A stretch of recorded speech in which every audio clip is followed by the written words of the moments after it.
చాలా మంది స్టూడెంట్స్ అడిగినటువంటి ఒక క్వశ్చన్ ఏంటంటే, అంటే వాళ్ళు చెప్పుకున్నటువంటి విషయాలు ఏంటంటే స్టేట్ ఎగ్జామ్స్‌కి ప్రిపేర్ అయ్యేటప్పుడు తెలంగాణ హిస్టరీ కావచ్చు, లేకపోతే ఏపీపీఎస్సీ హిస్టరీ కావచ్చు, ఇలాంటి బుక్స్ వచ్చేసరికి ఇంగ్లీష్ మీడియంలో అవైలబిలిటీలో లేనటువంటి పరిస్థితి. సో మీరు బుక్స్ విషయంలో ఇప్పుడు ఇంగ్లీష్ మీడియం ఎక్స్‌క్లూజివ్ మీరేమైనా ప్రొవైడ్ చేస్తున్నారా? లేకపోతే అలాంటి బుక్స్ మార్కెట్‌లో అందుబాటులో లేనటువంటి బుక్స్ ఏమైనా మీరు ఖచ్చితంగా మీ కోచింగ్ ద్వారా గాని ఏమైనా అందించడానికి ప్రయత్నం చేస్తారా మీరు? ఇప్పుడు మా దగ్గర మెరిట్మెంట్ స్టడీ సర్కిల్లో ఆఫ్లైన్ కోచింగ్ జాయిన్ అనుకోండి. ఇప్పుడు ఫ్యాకల్టీ ఇచ్చేటువంటి నోట్స్ అనేది అప్డేటెడ్ నోట్స్ సార్.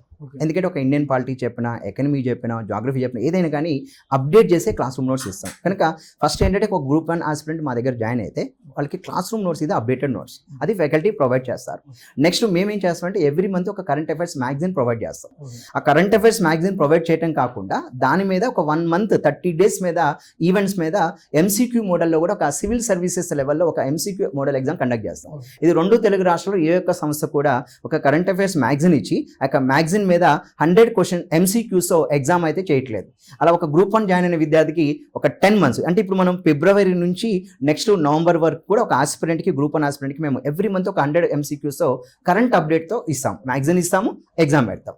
నెక్స్ట్ ఇంకా అదే విద్యార్థికి ఏంటంటే వీకెండ్ టెస్ట్లు ఇవ్వడం, every Sunday weekend test, topic wise టెస్ట్లు ఇవ్వడం, ఇవన్నీ అంటే మేము ఏదైతే మెటీరియల్ ఇస్తున్నామో క్లాస్ రూమ్ నోట్స్ ఉంటుంది, మేము టెస్టుల ద్వారా చాలా మెటీరియల్ ప్రొవైడ్ చేస్తాం. ప్రతి టాపిక్ సంబంధించి క్లాస్ రూమ్ నోట్స్ ఉంటుంది, పీడిఎఫ్ మెటీరియల్ కూడా ప్రొవైడ్ చేస్తాం. అంటే మీరు మెటీరియల్ అంటే స్టూడెంట్ ఏమనుకుంటారంటే ఒక ప్రింటెడ్ మెటీరియల్ ఇవ్వాలని చెప్తూ ఉంటారు. సో ప్రింటెడ్ మెటీరియల్ అనేది అప్డేటెడ్ మెటీరియల్ అయి ఉండదండి. ఫర్ ఎగ్జాంపుల్ ఇండియన్ పాలిటీ అంటే లక్ష్మీకాంత్ అనుకుంటారు, ఆ లక్ష్మీకాంత్ అనే బుక్ అనేది ఎప్పుడో 8 months బ్యాక్ ప్రింట్ అయి ఉంటుంది. అదే కొనుక్కొని మళ్ళీ చదవడం వల్ల అప్డేట్ ఉండదు. ఇప్పుడు మా ఫ్యాకల్టీ ఏం చేస్తారంటే అప్డేట్ చేసి ఇప్పుడు ఆఫ్లైన్ కోచింగ్ చెప్తూ దాన్ని క్లాస్ రూమ్ నోట్స్ ఇస్తారు. దట్ ఈస్ అప్డేటెడ్ మెటీరియల్ అండి. క్లాస్ రూమ్ నోట్స్ ఎప్పుడు కూడా స్టూడెంట్కి అప్డేటెడ్ మెటీరియల్ అవుతుంది. సో ఒక స్టాండర్డ్ మెటీరియల్ ఉండాలి, ఎందుకంటే చదువుకోవాలి కాబట్టి. అవి కాకుండా ఎన్సీఆర్టీ బుక్స్ అంటే స్టూడెంట్కి మా యొక్క ఫ్యాకల్టీ ఇచ్చే class room notes updated material, ఒక ఎన్సీఆర్టీ బుక్ ఉంటుంది, వాళ్ళ దగ్గర ఒక స్టాండర్డ్ బుక్ ఉంటుంది. అవి కాకుండా మేము మెటీరియల్ ప్రొవైడ్ చేస్తాం.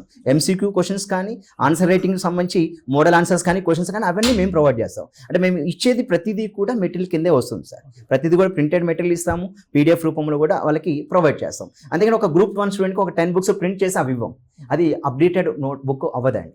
సో మేము ఏంటంటే ఏ మెటీరియల్ ఇచ్చినా కానీ దాన్ని అప్డేట్ చేసి మెటీరియల్ ఇవ్వడం జరుగుతుంది మా దగ్గర సంస్థలో.